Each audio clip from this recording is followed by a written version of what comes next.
Rimon, very prominent Rabbi in Israel, will be giving a 3-part series, Be'ivrit. We don't know the exact starting date, but we'll announce that. Okay, we'll send out emails, but it's now 11:01, so it's time to start, and it's really a pleasure to welcome Mark Trencher, Rabbi Mark Trencher. He doesn't go by Rabbi, but does have smicha. Was a professor of mathematics and statistics.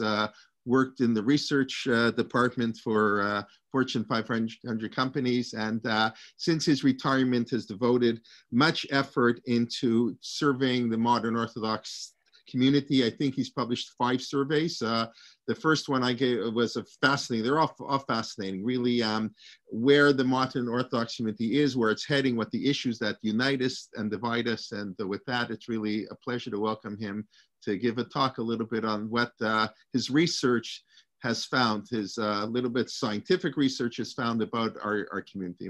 Bakasha, it's all yours. Okay, thank you very much, Rabbi. Thank you. So the title of the talk is The North American Modern Orthodox Community, Strengths, Opportunities, and Challenges. I'll talk in a moment about what the community is when I say North America. In terms of strengths, opportunities, and challenges, I'm going to go through a lot of findings of many surveys that we've done. One thing you'll notice is that some of the things we talk about are strengths. Some of them are opportunities, which is another way of saying there's an opportunity to do something better. There are challenges, and there are some things that are a combination of all of these things: strengths, opportunities, and challenges. So in the online, the description of what I do is I provide our community with research that is needed, independent, quality, affordable, available. I called, when I started this in 2015, when I retired, I called it Nishma Research. Nishma in Hebrew means we listen. And the fact of the matter is that as a community, we've done some research. There's research that's done, but there's a lot of research that is needed that is not done. Needed means an issue might be a little bit controversial, but there's research that really needs to be done. Independent means that unlike an organization that will do research that aligns with its agenda, the only agenda I have is to talk to people and find out what's going on in the community. So every survey I do, I get people from the community, rabbis, educators, sociologists, to tell me what are the questions you would like to ask the Jewish community, what is on your mind? And they come up with things that an organization would not come up with for various reasons. We do quality research, affordable. Affordable means a lot of what I do, I basically pay for myself. And available means everything I do is available on the website, on my website. The full reports are all downloadable. If an article appeared in a newspaper about it, that's whether it's positive or negative or critical or supportive, that's all out there. And at the end, I'll give you the information how to get all that stuff. So the rabbi mentioned we've actually done six studies, with the 7th in the works. So the first study we did was about people who've left Orthodoxy, what's sometimes called off the derech, people OTD, people who leave. Why? And there's been a lot of I wouldn't say research, there's been studies done of why people leave Orthodoxy. There are people who get up and give speeches and say, I know the reason why our teenagers are leaving Orthodoxy, and they'll give you reason X or reason Y. But my hypothesis was that it's complicated. There's a lot of reasons. And the study we did, the first study we did, had almost 900 people told us in their own words, and I'll summarize some of it in their own words, why you grew up Orthodox, you're no longer Orthodox. Why is that? Tell us in your own words your story. And that covered not only the Hasidic world and the yeshivish world, but also the modern Orthodox world. In 2017, we did a study. I've been intrigued by the Pew survey that covers the Jewish community in a fair amount of detail. And I decided that there's never been a study like that of the modern Orthodox community. So we did a survey in 2017 of Orthodox people, what they believe, what they really believe. It was an anonymous survey, what they practice, how important is their Orthodoxy as part of their life? How do they feel about their shul? How do they react to their shul? Do they get value from it? Does the shul listen to them? Jewish study, learning, do they learn? Do they study Jewish topics? What do they study? What do they want to study that they're not? The roles of women. A lot of discussion lately about the roles of what should be the roles of women in Jewish life. Their children's education. Are they satisfied with what kind of school they send their children to? Are they satisfied? Issues relating to sexuality, connection to Israel, advocacy of Israel, how they lean politically.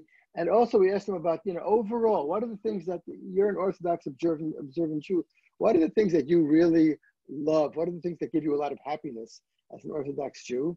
On the other hand, are there things that are part of your Orthodox observant life that are causing you unhappiness or pain? What are those things? A lot of these questions were open-ended, which means we basically gave people a box and said, tell us what you think.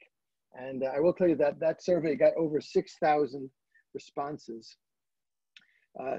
Two more recent ones, the studies, challenges, and future of American modern Orthodoxy. So modern Orthodoxy believes in integrating with society. We're not Haredim, we're not the Yeshivish or Hasidic that have a kind of a stand away attitude towards society. You don't want to be involved in society too much. Modern Orthodoxy believes in participating in society, enjoying the benefits of secular and popular culture in society. And the question is, how's that working out for us? Do we gain from it? Is it really helping? Is it giving us something? Is it a challenge to our faith?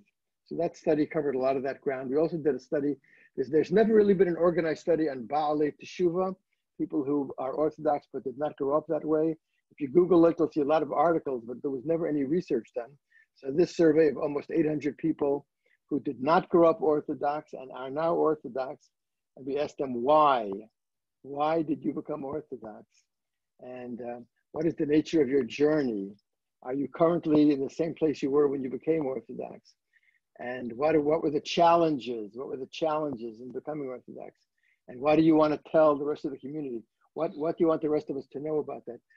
Finally, the last two surveys, I did a survey early this year, a political survey of American Orthodox Jews. That was basically the United States.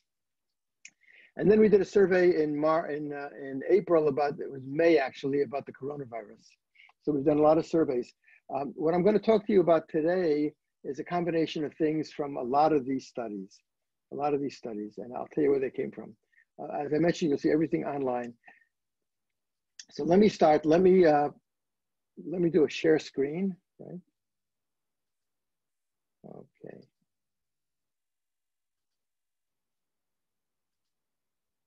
Okay, can you see that? How does that look? Good? Looks fine. Okay, so I'll just start with the size. So one of the things you need to know, everyone knows kind of the number of Jews, 15 million. You can see here the US Jewish population of 7 million, the Canadian Jewish population of almost 500,000. In general, we are between 1% and 2% of the population of the countries we live in. Canada is among the 3 or 4 largest countries in terms of Jewish population. I like to explain to people, most of the talks I give are in the US. So a couple of interesting facts, the Orthodox are still only, okay, hold on one second. The Orthodox are still only 12% of the entire Jewish community. 88% of the Jewish community is mainly conservative and reform. So the one thing we need to remember is that the Orthodox community is very small. Within the Orthodox community, the Haredi, the ultra-Orthodox, are actually almost twice as large as the modern Orthodox. So the modern Orthodox in the US are only 300,000. If the percentages are the same, if the percentage in Canada of the Jewish population that's modern Orthodox is 4%, so you're talking about maybe slightly around 20,000 modern Orthodox Jews in Canada. This is based on self-identification. I like to highlight the smallness of our community by saying that there are 5 times as many transgender people in the US as there are modern Orthodox Jews. So transgender being a person who identifies with a different gender from that they were born in, and they either have gone through surgery or procedure, or they're going to, but there are 5 times as many people who identify as transgender as modern Orthodox. So we are very small. We're a very small community. Now, one of the things that we ask people in all our surveys is we try to figure out where they are in the spectrum of orthodoxy. So starting with the modern Orthodox, we ask people, are you Orthodox, Conservative, Reform? People say, I'm Orthodox. So right away, when we started asking people, are you modern Orthodox? And we tested the survey, people were saying, I'm not. And I said, why do you say you're not modern Orthodox? And people would say things like, a woman would say things like, I don't always cover my hair, or I wear pants. But then when you probe what they really are more modern centrist Orthodox than yeshivish in their behaviors and their attitudes and their openness to secular culture. So in the end, the wording we used is, are you modern or centrist Orthodox? And then we asked people in the survey, okay, you told us you're modern or centrist Orthodox, because surveys like the Pew survey treat us all as one bucket, modern Orthodox. And my theory is that within modern Orthodoxy, there are a lot of different groups. And as you can see from this slide here, about 1/3 of these people told us that they're left of center, either open Orthodox or liberal modern Orthodox, a large group in the middle, and then about 1/4 on the right. We don't know whether this represents the community as a whole. One thing is for sure, modern Orthodoxy is very diverse. Within the same group of modern or centrist Orthodox, you have people that have very different views about a lot of different issues.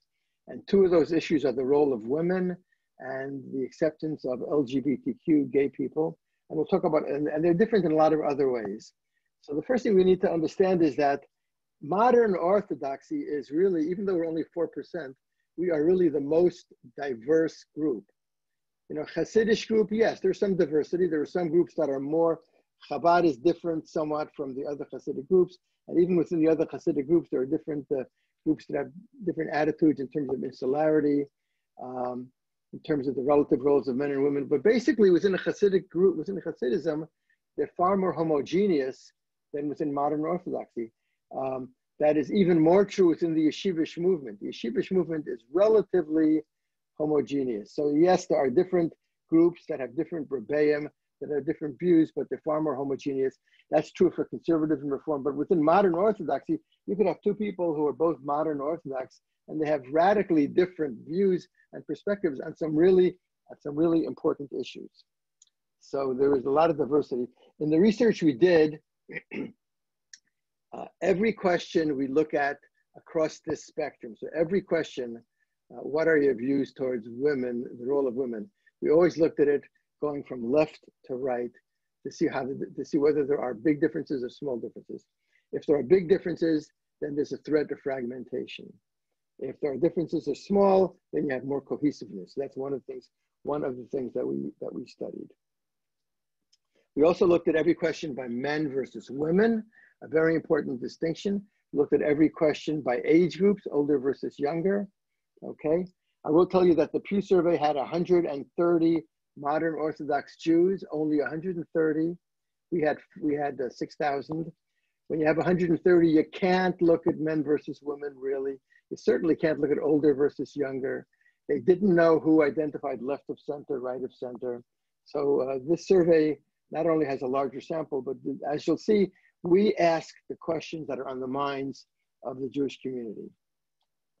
So one of the first things, in terms of strengths, one of the first questions I would ask you is, how important is it, so you're a modern Orthodox Jew, or however you identify yourself, how important is your Jewishness to you as a part of who you are? So think about all the things that make you who you are. So I'm a husband, I'm a father, I'm a grandfather. I might be a lawyer who helps people with their problems. I might be a doctor who cures people. Okay, I might be a rabbi, a teacher. I might view myself as a involved citizen of my country, or even as an involved citizen of the world, concerned about things like the environment, whatever. Within all of those various aspects of what makes us who we are, how important is our Orthodox Judaism to us? How important is it to us as a part of who we are? And we decided, I was going to ask a really complicated question along the lines of what I just explained, but in the end, we asked a simpler question. And the question we asked was, okay, you told us that you're a centrist / modern Orthodox Jew. The question we asked is, on a scale from 0 to 10, to what extent do you agree that being an Orthodox observant Jew is an important part of my life? Being an Orthodox observant Jew is an important part of my life, however you define it. 0 means you don't agree. It's not really, 5 means somewhat, and 10 means I fully agree. I fully agree that being an Orthodox observant Jew is a very important part of my life. And this is how people answer. So this is how people answer. So you can see right away that about 3/4 gave it a 9 or 10. 9 or 10 are high ratings. Some people don't like rating things 10, so they give it a 9. But for 3/4 of all modern Orthodox Jews, their Judaism is a very important part of their life. It's very important. In the survey, we get into why it's important: beliefs, practices, attitudes. But for starters, their Judaism is an important part of their life. 18% said it's a moderately important. So 7 or 8 in the research world, ratings of 7 or 8 are considered moderate. They're not a 9 or 10, but these are people that have some level of engagement. And in the study, we probed what that is, so we could take these people and look at their beliefs and practices and attitudes. Now, what's interesting is that about that 9% gave their Judaism a rating of 6 or less. Now, you might think 6 or 5 were in the middle, but it's not so. In the research world, on a scale of 0 to 10, if I ask you, how happy are you with your insurance company, and you say 6, the insurance company thinks that person is going to be looking to change their insurance company come the next renewal. 6 or 5, these are all called detractors, from 6 down to 0. So one way of looking at this is that about 10% of the modern Orthodox community is not really connected emotionally or spiritually, or in terms of feeling a part of the community. So 75% are very strongly connected, and over 20% or so are pretty well connected. When people ask me, when we did the survey of people who left Orthodoxy, people asked 2 main questions. One, why do people leave? Why do people who are Orthodox go off the derech, leave Orthodoxy? And how many are there? And we knew after doing that survey why people left, and I'll actually explain that to you. We never really knew that. There's a lot of speculation as to how many people have left and how many people are at risk. There's some very informal, unscientific research done. In my view, if 10% of the modern Orthodox Jews say that their Orthodoxy is not so important to them, to me, that 10% is it's kind of an indicator of the extent to which they're at risk of people leaving Orthodoxy. Okay, so as we see, about 3/4 of the people find their Orthodoxy is very important. But why? What is it about being an Orthodox observant Jew that gives meaning to your life? So the question we ask people is exactly that: what gives the most satisfaction, joy, or meaning to your life as an Orthodox observant Jew? It wasn't the checklist. So you need to know that it wasn't a checklist. Okay, and I'll explain why that's important. So what would you guess is the number one thing that people, I think everyone's muted, but okay. So I asked people what they would guess is the number one thing that gives people joy. Shabbos. So a lot of people say Shabbos, which actually ends up being number 2 on the list. Shabbos is actually number 2 on the list. Learning. Learning Community. is actually, okay, who said community? Community, I did, Roberta. Yeah, Roberta. I would say family, what it does for the family.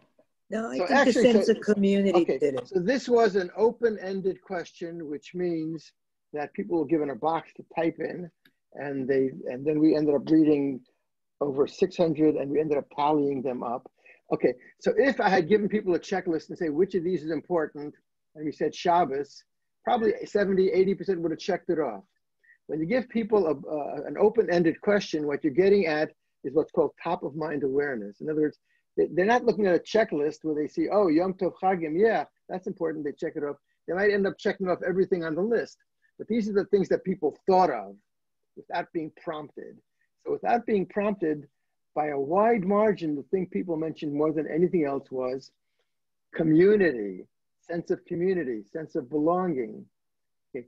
Being with like-minded people who have the same values.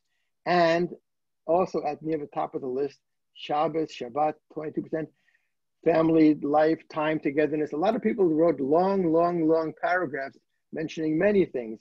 I love going to shul. I love being part of a community in my shul and spending Shabbos together with people in my shul and having family time together where we don't have our technology, which I don't know if that made it on the list. This was, spending time with my family, seeing the transmission of my values to children and grandchildren. What's interesting about this is that you will find the same thing in a lot of other groups. So for example, when a survey was done among the Mormon community, which also has a very strong theological religious viewpoint, they also have an off the derech problem with people leaving the community. They have a very strong church, their tabernacle. But when we asked, when they did a survey of their community and asked what gives the most meaning to their life as members of that church, community also ended up being number one. It was a similar kind of question. So community is important. This is important, and this becomes even more important in times like we have now with the pandemic, which the one thing that has changed more than anything else is the sense of community. So you can see some of the other things on this list. Some of these things, when I tally them up among the yeshivish and Hasidic groups, some of them do come up higher. You know, learning and shiurim, which makes it, you have a bunch of things that are in number 2, 3, 4, 5, 6, all clustered. Learning and shiurim do rate higher in the yeshivish community. Connection and service of Hashem rates higher among the Haredi group. All the groups rate high in terms of community. So you can see in the music and Zmiros rate higher in the Hasidic groups. So this is what gives people a meaning to us. You know, give you an example of some of the things people said. And then I'm gonna, after this, I'm gonna just check the chat box. You know, I think community is what gives me the greatest happiness. Being around other like-minded people who share a Torah lifestyle together is where it all starts. I will tell you that there's a 70-page document. I mentioned everything I do is online. So there is a 70-page document that has 35 pages of what people said in answer to this question: what gives you joy? But there's also 35 pages that in answer to the question of, are there things that are part of your Orthodox observant life that are causing you dissatisfaction or pain or unhappiness?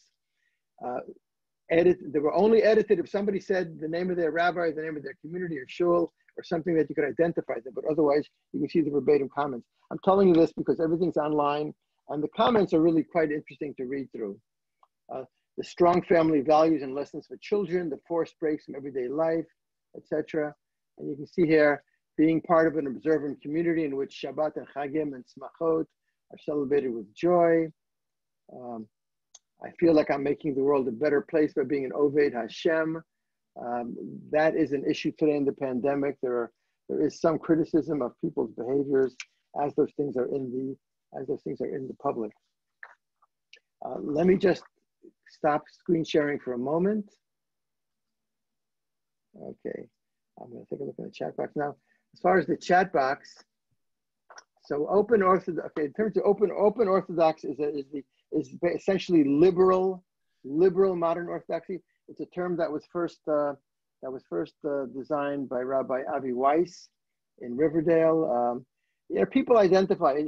People kind of understand what it means. They have an open attitude towards the role of women, towards the acceptance of LGBTQ. I really stopped using the term because people don't always know what it means, but that's essentially what it is. If there are more Haredim than modern Orthodox, shouldn't we stop calling Haredim ultra-Orthodox? You know, ultra-Orthodox is a term that was invented by the media, like the New York Times. They don't call themselves ultra-Orthodox, but when there are articles, and the term Haredi is actually an Israeli term, it's Hebrew. In that world, they call themselves from Yidden, from Jews, Hasidim, Yeshivish, Litvish, etc. They might say they're Satmar Chassid, Gera Chassid, Baba Chassid. But the term Haredi has come to be better understood. And for the purposes of the American media, they still are referred to as ultra-Orthodox. Some people say the term ultra-Orthodox is pejorative. It's a negative term. Yeah, not so much anymore. It should be called modern Orthodox, infra-Orthodox. Okay. Recohesiveness of yeshiva. How would you categorize left-wing yeshivish who go to college? Yeah, within the yeshivish movement, there is also diversity. There are some who go to college. I will tell you this, that within the left-wing yeshivish, there is more of a, there's more people are going to colleges like Touro College, which is more yeshivish, than Yeshiva University, which is like more modern. So there is that split as well. There's a lot of variations. There are people who do have TV sets in the yeshivish world. People who wear black hats, daven in Haredi shuls, and said, yeah, I mean, people are doing different things. There are people who are more to the center, to the right, who send their kids to schools that are more center left. So there's a lot of variations. Community. Did anyone mention God? Yeah. So in the survey, people did mention Avodas Hashem. What gives them value is their service of God. If the point of your question is that that practices, to a large extent, for a lot of people, the practices are more a part of their orthodoxy than belief. We did ask people, and I'll tell you that we did ask people about emunah, belief in God. Just very quickly, we asked them, do you believe God created the world? Do you believe God is involved in the day-to-day events of your life? Do you believe that God loves you? Do you believe that everything that happens to you is for the best? So there's a woman named Eliza Bulau. She's in Denver. She's written an article. It was in the Jewish Action 2 issues ago, talking about the continuum of emunah. And yeah. So we 90% of the people of modern Orthodox say they fully believe in God. It's faith. So fully believing is faith. 90%. About 75% believe that God is involved in the day-to-day activities of their life.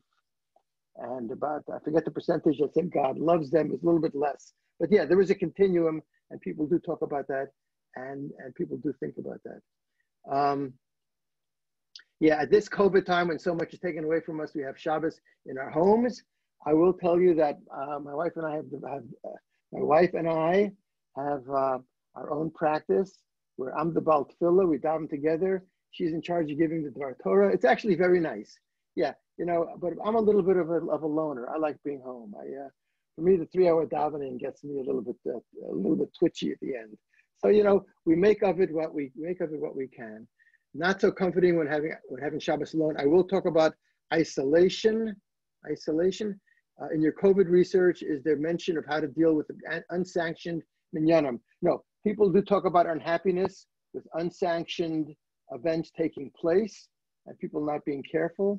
We also ask people, are any of the kulos, the halachic leniencies that are being enacted today, things are happening today that have not been the practice? Should we continue that? How do you distinguish centrists? I will tell you this, in that chart that I showed you where we had open Orthodox, liberal modern, centrist modern, we didn't define any of those terms. I mean, Rabbi Lamb defined the term centrist Orthodox at YU 30 years ago, but people kind of have a sense of where they stand just from the wording. Will you be reviewing the negatives? Absolutely, we're going to be reviewing the negatives. I need to move along. Is there a difference in different communities? Teaneck, 5 towns. We didn't look at communities because you only get, the numbers weren't large enough. Silver Spring, Maryland asked me for a report, and they ended up having close to 200 people responded there. So they were able to look into that. We did look at the large cities versus smaller cities in terms of that. So I'll just continue on. Some of the questions we asked in terms of strength. So here's one that's both a strength and an opportunity. So I was in a shul, not in New York, but in the Southeast. And at the Kiddush, the head of the education committee of the shul, who is a rabbi and a doctor and a very learned person, said to me, so Mark, what surprised you about the results? So he kind of caught me unaware as I was putting kugel on my plate. So I answered very quickly. I said, well, you know, we asked people how meaningful is tefillah, davening to you? Do you find tefillah to be meaningful to you? And we gave them choices: agree fully, agree somewhat. And it turned out that 42% of the people said, yeah, I agree fully that that tefillah is meaningful to me, 42%. And he said, wow, 42%, I never would have imagined it would be that high. And I was thinking that 42% is kind of low, you know, only 42%. Okay, so 42% said I find tefillah fully meaningful. Another 34% said, yeah, I find it somewhat meaningful. So there's a strength, there's an opportunity. You know, 1/3 of all the people are finding meaning in davening, but, you know, maybe there's things we can do better. So that was, that's an example of an opportunity as well. Let me show you a chart on, well, I won't show it to you, but let me talk to you about learning. Here's another area that's both a strength and an opportunity. So modern Orthodox Jews are generally learned. Yes, there are people my age and older and a little bit younger who did not go. When I was, there was no gap year of studying in Israel when I graduated from RJJ in the Lower East Side. And even then, people did not have the Jewish education. As you look at the age groups, more and more, the younger age groups have a much stronger Jewish education. Do people learn? Yeah, so about 25%, 1 in 4 learns daily or almost every day. That might be Daf Yomi. And about half learn at least, half of all modern Orthodox Jews learn at least a few times a week. You know, men more often learn every day. 1/3 of men learn every day, but both men and women, like 40 to 55% learn at least a few times a week, and 96% learn at least once every few weeks. So there's a fair amount of learning going on. Now, clearly there are opportunities for more learning going on. In terms of what people learn, interestingly enough, men and women, with one exception, are currently learning about the same things. That may not be surprising because they're learning what shuls are offering. So for example, 70% of men and women are learning Parsha, Torah portion, Tanakh, Navi. 50 to 60% are learning Jewish law, halacha, Musar, behavior. 60% of men and women are learning Jewish issues relating to the world. The one that's different is Talmud, Gemara, Daf Yomi, where about 40% of men study the Gemara compared to 10% of women. 10% of women. So that's the one area. There is a growing movement among women to study Talmud. There was a siyum when the Daf Yomi was completed back in, I think, January. There was a very large siyum in Israel. I believe there was also a very large siyum in Silver Spring, Maryland. There might have been others. Maybe there was one in New York. I don't know. But there's a growing movement. The one question we asked everybody was, are there things you would like to learn, study, that are not currently available? And I was really excited. I wrote a paper called What We Learned About Learning, which is what people are learning, what they want to learn. And I was actually going to give it at the RCA convention, but that got canceled. But I can tell you that people are very creative, as you know, Rabbi Kelman, in what they want to learn. There's just a huge array. Your website is phenomenal.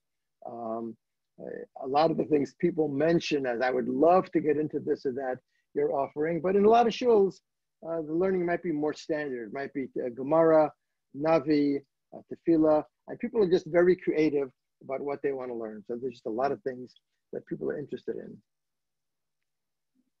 Okay, in answer to the question, looking at the chat, yes, I always look at every question by men versus women. That's always in the report. I'll mention a few areas where they're different.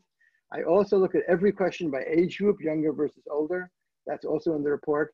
I'll mention that as well. You know, I will, Rabbi, if you want, I will give you this, the presentation. You can post it online. Somebody asked, can you show us the slides? Yeah, learning, especially during COVID, lots of Zooming. We asked that question. People, and you know who loves, you know who really is, you know which group is really doing a lot more learning through Zoom than before? The Haredi groups. Maybe it's new and exciting to them, but the Haredis are doing a lot of learning. Okay, one person said, I'm doing Daf Yomi and Maharal. The funny thing is I started Daf Yomi before COVID, and COVID gave me more time to get it done. Yeah, people do have more time. There's a lot more learning. People really have increased the amount of learning that they do. Okay, let's see if okay, let me go back to the, let me share this. Okay, so this is, so one of the things that I was very surprised at when the Pew survey came out, it was something like 40% of modern Orthodox said they did not grow up Orthodox. There's a chart in that Pew survey that shows where people are today and where they grew up. It's really mind-boggling. Two important lessons. One, nobody stands still. When I grew up in Flatbush, I thought that you were from because you grew up from, and now you're still from. You grew up American, more modern, and now you're still American, more modern. You grew up not from or conservative, and that's what you are today. What the Pew survey showed is that people are making huge changes in their life. We live in an age of personal choice, and the person who grew up conservative or renewal Jewish or Reconstructionist, something appealed to them, so they became Orthodox, and they might have become modern Orthodox, and today they might be Hasidic or Yeshivish. So we asked in the survey we did last year, we found that 42%, this 40% seems to be a number that we have found in several surveys, about 40% of today's modern Orthodox community are people who did not grow up Orthodox, which is a very, this has some significant implications. But first, one of the questions we ask people is why? Why did you become Orthodox observant? And it's interesting, you know, the thing that appeals to people, a lot of these people, the appeal was intellectual curiosity. They were just curious about the Orthodox community. Also at the very top of the list is the view that Orthodoxy is a more authentic version of the practice of Judaism than is conservative or renewal or reform. And you can see here some of the factors that cause people to become Orthodox.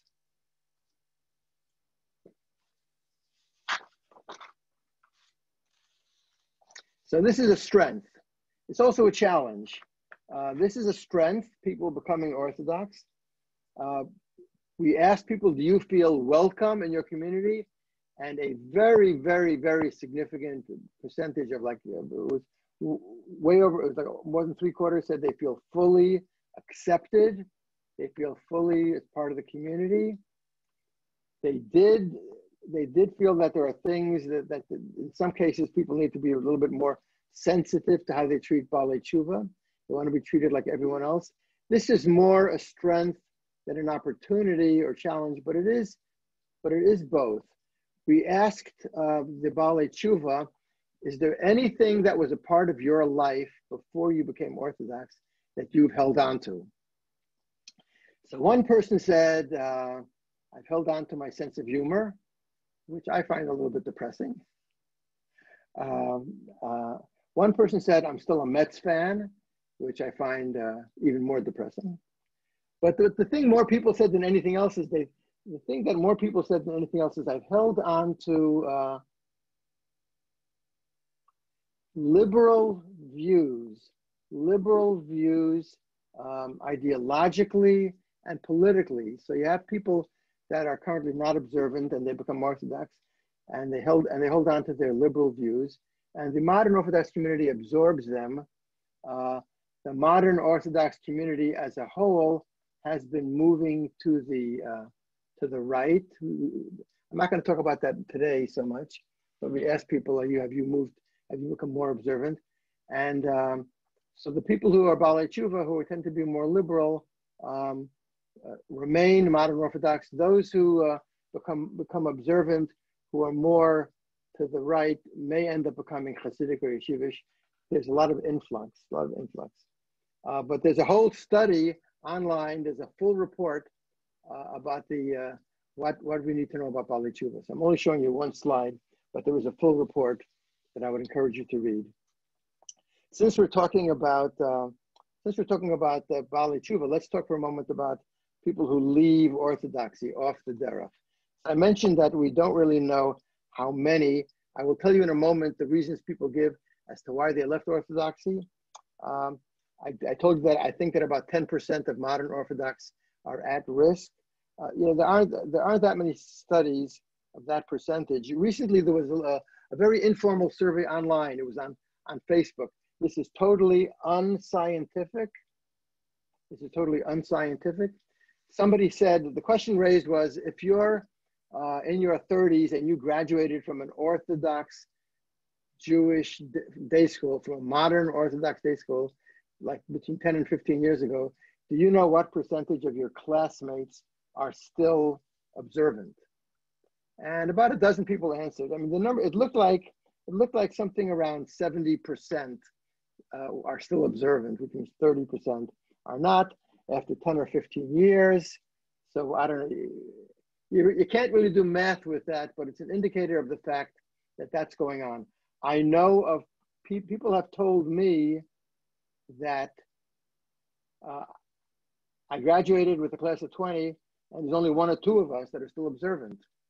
Other people have told me there are only 1 or 2 that are no longer observant. I think it definitely varies by school and by community. So the off the derech is an issue. Let's go to the next slide. Okay. So this is from the survey we did as to why people leave Orthodoxy. We asked them an open-ended question. We didn't give them, we did not give them a checklist. Some of these people were remembering after 5, 10, 30, 40 years, thinking back as to why they left Orthodoxy. There were 2 things that were mentioned more often than anything else. These are what the modern Orthodox said. The report also will tell you what people who grew up Hasidic said. It'll tell you what people who grew up Yeshivish said. This is what the modern Orthodox people said.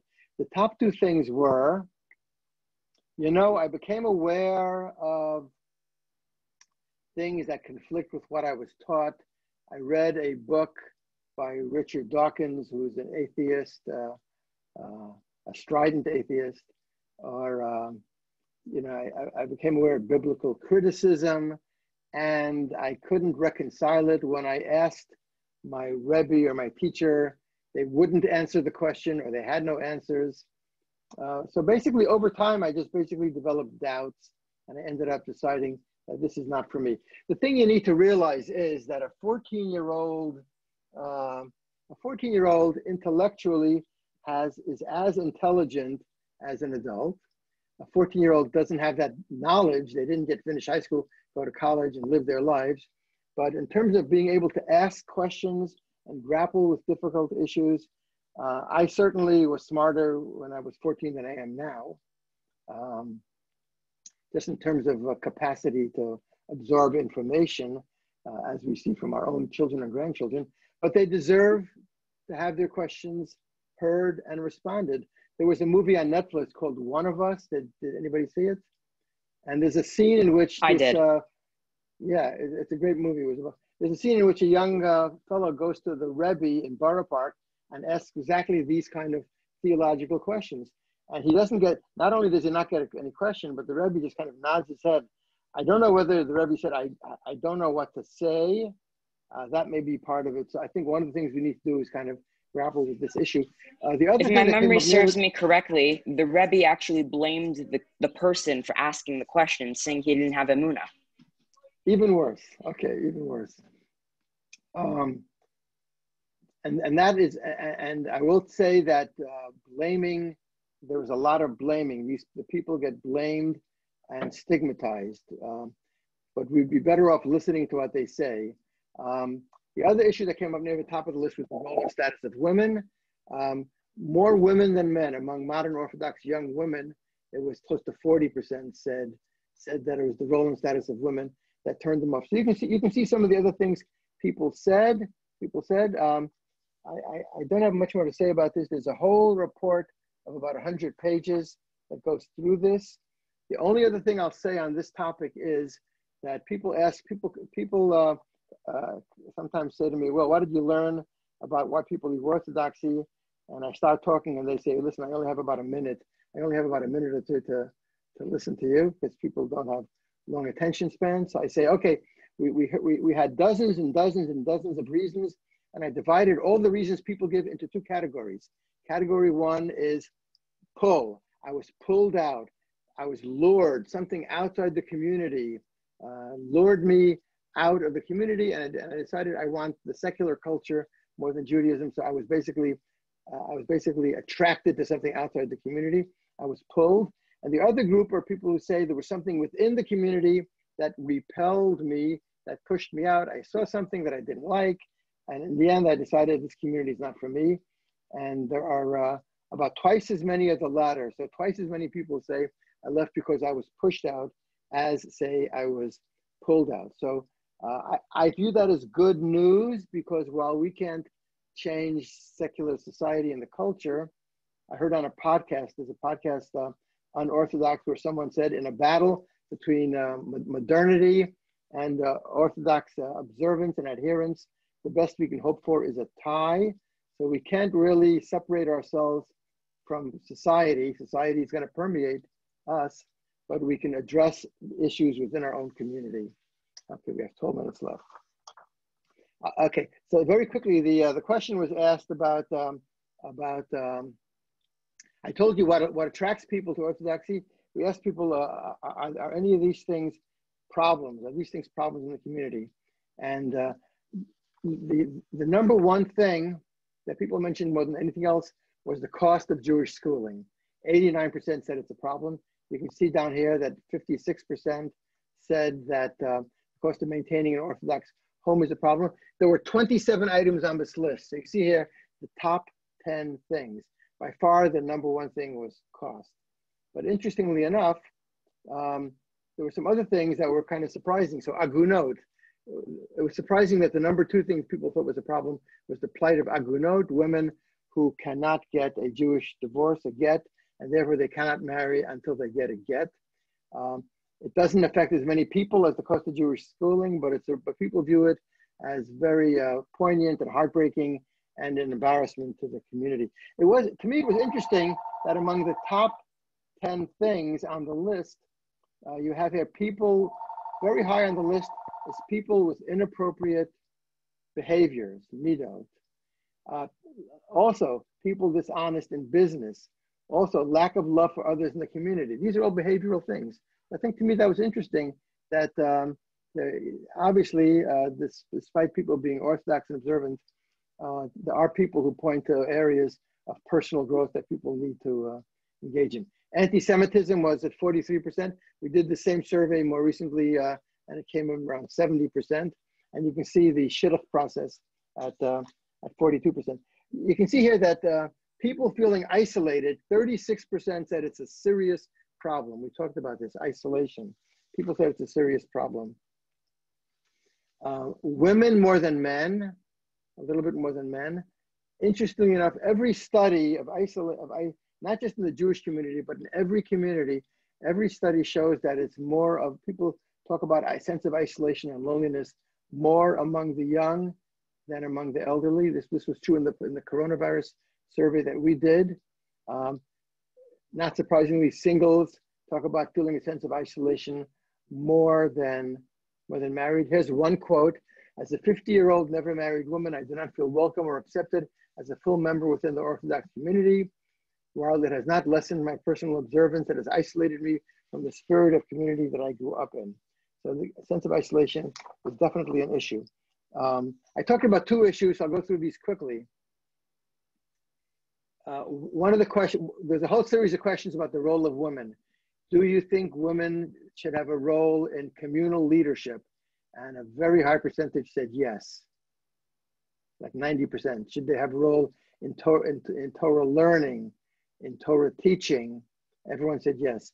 Should women have more of a role in the shuls, in clergy type positions? We didn't call them rabbis, but there's a whole series of questions. What you see here is just a bottom line slide.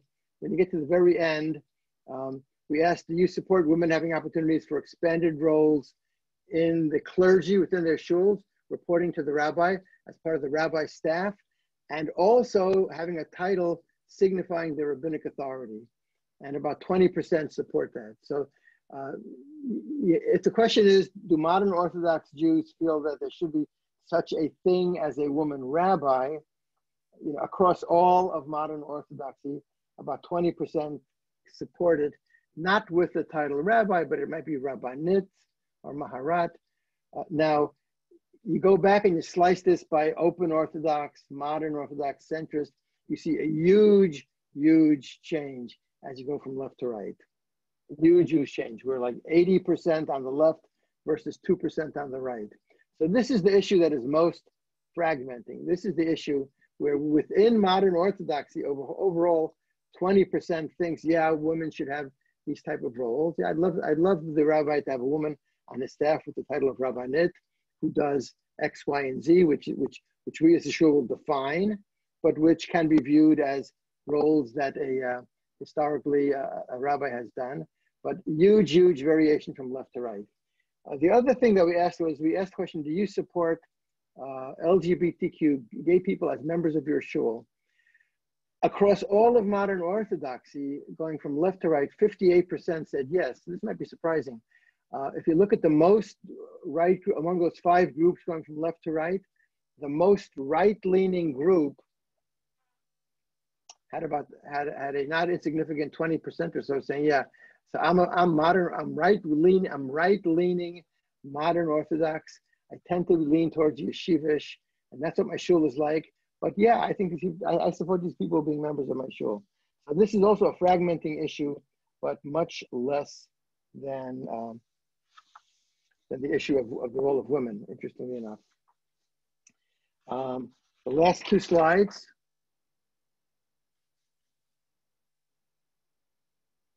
So we did a survey and we asked people, do you have interactions with secular society? You're modern Orthodox. Do you have interactions with secular society? And are they positive? And you can see that most people say, yeah, I like being modern Orthodox.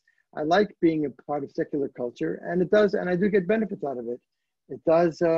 The interactions are positive.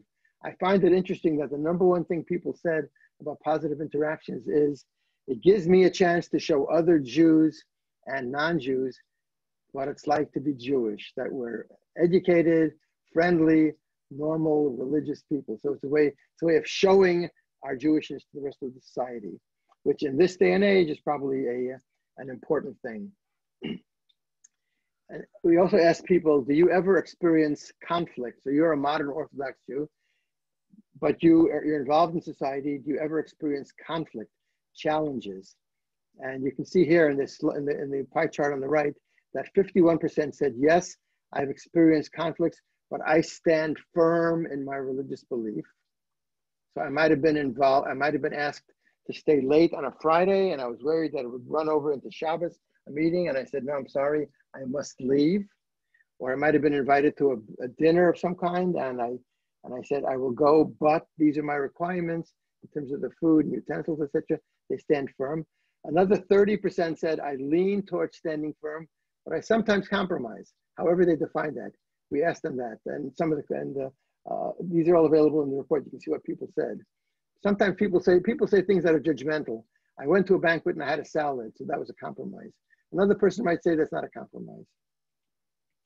7% said I have a flexible attitude toward compromise. So yes, I was asked to stay late. I stayed late. The meeting ended on Shabbos. I figured it out somehow. So I had a flexible attitude. So this was a very long standalone report about our interaction with secular society, and I would encourage you to look at it. The last thing, I won't get into it now because I'm going to go back and look at the questions, but we had a whole study about the coronavirus, the impact on it, and I encourage you to look at that, how the community is dealing with it. The last thing I'll mention as a challenge is the community is not yet open to listening. The community is not yet open to listening. So people are looking at surveys like this and they're reading them. The Orthodox Union has started a research department, and they are doing research, some of which will be very interesting. But one of the challenges is, getting people to listen. People have an agenda, and people are not always open to hearing things that are different from what they believe. So the fact that the RCA and the National Council of Young Israels and the International Rabbinic Fellowship are all willing to send my survey to their members is a good thing. There's interest. One of the challenges of our community is getting people to listen and to read and to act on the research. I did get an email from one person saying, "Dear Mark, this is a fellow in the yeshivish community. I think what you're doing is extremely important. The Orthodox community suffers from a lack of quantitative information about the community and its trends. Unfortunately, I don't think I can help you in this particular project. I don't know any shuls that would be receptive to this kind of presentation." But this is the 32nd shul organization I've spoken to. So I think it's great that people are interested. I'm going to tell you now my website. You can go there. So as I mentioned, I'm Nishma Research, as in Na'aseh and Nishma. You listen, Nishma, there's no H at the end of Nishma. So if you go to nishmaresearch.com, you'll find everything there. You want me, Rabbi, we have a few minutes. I can go quickly through the rest of the questions. Absolutely, yes. Please go through the questions, sure. Yeah, the green, I have no idea, Rabbi, where those green marks came from. That was just the strangest thing I've ever seen. Yeah, somebody was. No, it's probably from something on your end, but it's okay. Just let's go through the questions. It's not there anymore. Yeah, widow, divorced, yes. Okay, we do know marital status, and there is an analysis of some of it by people who are widowed, divorced, single versus married. How about participation in synagogue ritual among women? We asked men and women, do you go to shul Shabbat morning, Shabbat afternoon, Friday night, weekday mornings, weekday afternoon, Chagim? We asked them whether they participate in classes. So I will tell you that that's all in the report.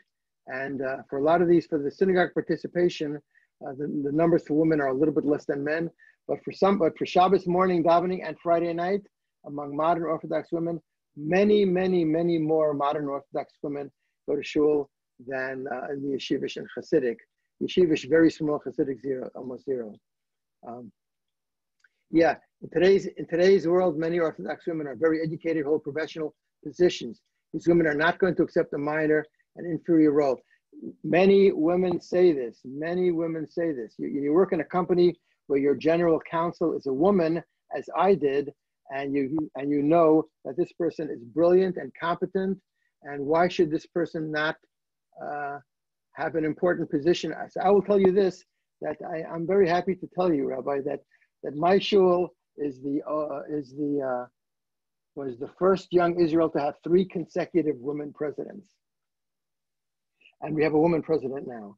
So yeah, the issue then becomes as far as positions within the clergy type of function, and that's still a battle. I think more enlightened modern Orthodox shuls, especially those from the center to the left, the question of women being president is that train has left the station.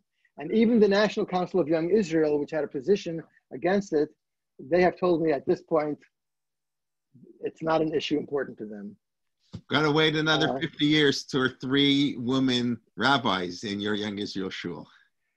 Yeah, Rabbi Adler had a that was actually, Dr. Lamb, if I may interject for a moment. I think years ago when he was interviewed, they asked him about women rabbis before, the Maharat, before all this really started. But they asked him, I guess in the 80s, I don't remember exactly what he thought of women rabbis. He said he doesn't know. Maybe we're not ready now. Maybe in 50 years. So the person said, "What? We might have women rabbis in 50 years? How can we do that?" He said, "Are you sure we won't?" In other words, things change. And you're right. The Young Israel movement was totally opposed to women on boards and everything, and that's acceptable. And who knows what will happen in 25 years or whatever. Anyways, enough. Okay. I see two final questions. Okay. How do people feel about increased ritual participation? Well, you know, the question we asked really was, should a woman have an increased role in the, and I don't have the exact wording, but in their, in the clergy positions functioning within the shul, should women, and about 40% felt that women should have more of a role, more participation in the ritual. And then later we asked the question, should those women be given a title signifying their rabbinic, and we had, that was in quotes because we couldn't come up with a better word, and then it got down to like 19%. So that was the question about ritual. Clearly, there's a very strong percentage of people who believe women should be a shul president, very strong. And there's a smaller percentage, which was 19%, that feel women should, okay. How about female Hasidic Rebbies? You know, I think, you know, movements like the Yoetzet Halacha, which is a woman who can answer questions about the Taharat HaMishpacha, mikvah, even that I don't think there's almost none of that in the Hasidic world or Yeshivish world. You know, I think Hasidic and Yeshivish women will often ask they will ask the Rebbitzin or their shul or other women, but it doesn't exist as a formal position. Yeah, Rabbi Aaron Lichtenstein said women rabbis are inevitable. Well, you know, inevitable is a long time, at least 220 years. Maybe the next Lubavitcher Rebbe can be well, you know, Lubavitchers. The last thing I'll say about Lubavitchers, in the survey we did, we ended up, we don't ask people, are you Hasidic? Among the groups, one group was Hasidic, excluding Chabad Lubavitch, and another group was Chabad Lubavitch, because they are indeed very different in a lot of ways. And one of the ways is openness to technology and secular culture, because that's their raison d'etre, that's their reason for being. So, so the last thing I'll say is that modern Orthodoxy is dynamic, it's extremely heterogeneous, a lot of diversity. We have, for a little group, for a tiny group, we have more issues to explore than any other group, and we have more cohesiveness, and we have also more diversity and divisiveness. So it's a lot of fun doing research. This is my retirement project. I'm retired, and I decided when I retire, I might as well do something that'll be both fun and interesting. So I want to thank you, Rabbi Kelman, for inviting me. Thank you. If I may, there was one question that I find very interesting that I don't think you addressed, questions about interactions with other streams of Judaism.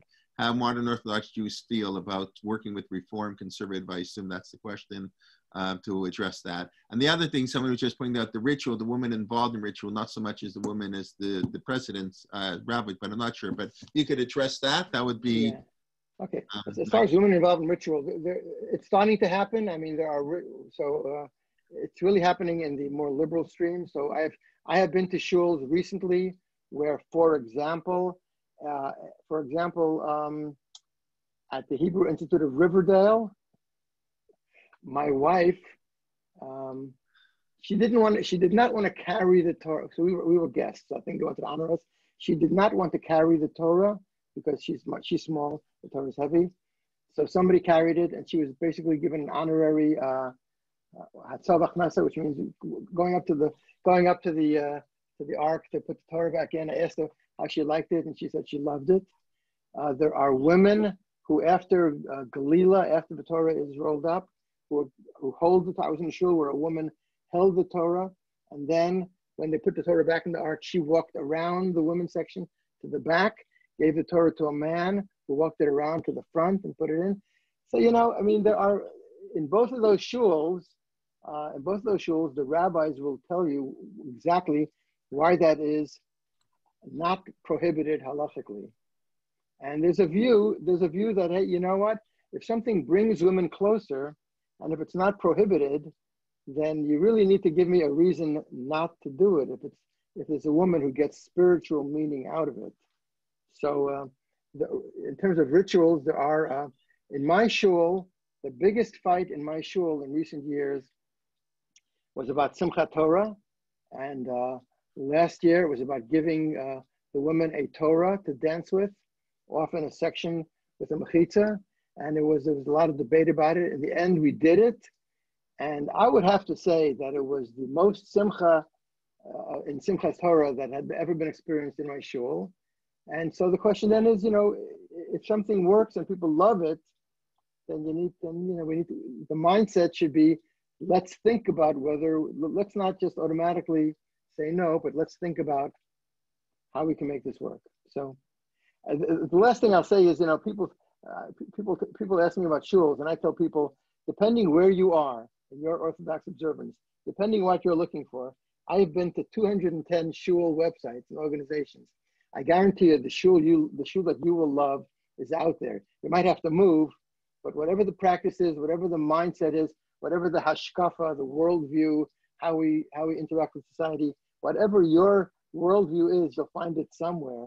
And if you find a community that meets your needs and that you love, you're very lucky. So that's what I tell people. Okay, thank you very much. And Yasher Koach for that fascinating talk. And like you say, I did read all 95 pages when the survey first came out originally, and it is fascinating. We only scratched the surface, of course, in a 1-hour talk. So, and there's more surveys since then. So I do encourage you, everybody, to go to the website.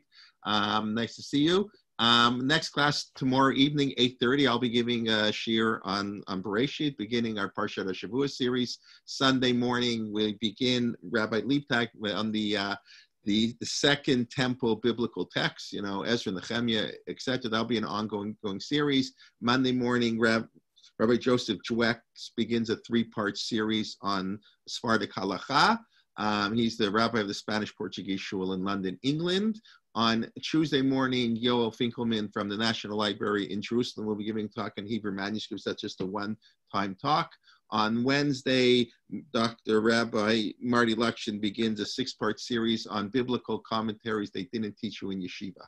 Mendelssohn, Rav David Zvi Hoffman, Shadal, that begins Wednesday. Thursday, Shuli Miskin will be giving a 4-part series on archaeology. Monday night, Mark Shapiro continuing his series on his book. Tuesday at 12:15, Benny Gesundheit continuing his series on Tehillim. And Wednesday night, we'll be starting Moshe Sokolov, the Rabbi Dr. Moshe Sokolov, weekly shiur on the Haftarah of the week. So we got a lot of Torah motion to keep you busy, to learn, and we look forward to seeing you. Please tell your friends and your not friends and acquaintances to join us, and so we can increase the learning. So when they do the next survey, how much learning do you do as a modern Orthodox Jew? I now do 15 hours a week extra of learning, and I don't have to travel to work. I mean, some do, but don't just take all the time. So we look forward to learning with you, and please, really, our best advertising is word of mouth. So if you let your friends know, and thank you very much, and thank you again, Rabbi Trencher, and really a pleasure getting the sociological insight, and we look forward to perhaps doing this another time if you're open to the idea. We can take another round of the survey. I'm always open. Okay, great. So we'll follow up with that, and everybody have a wonderful day, and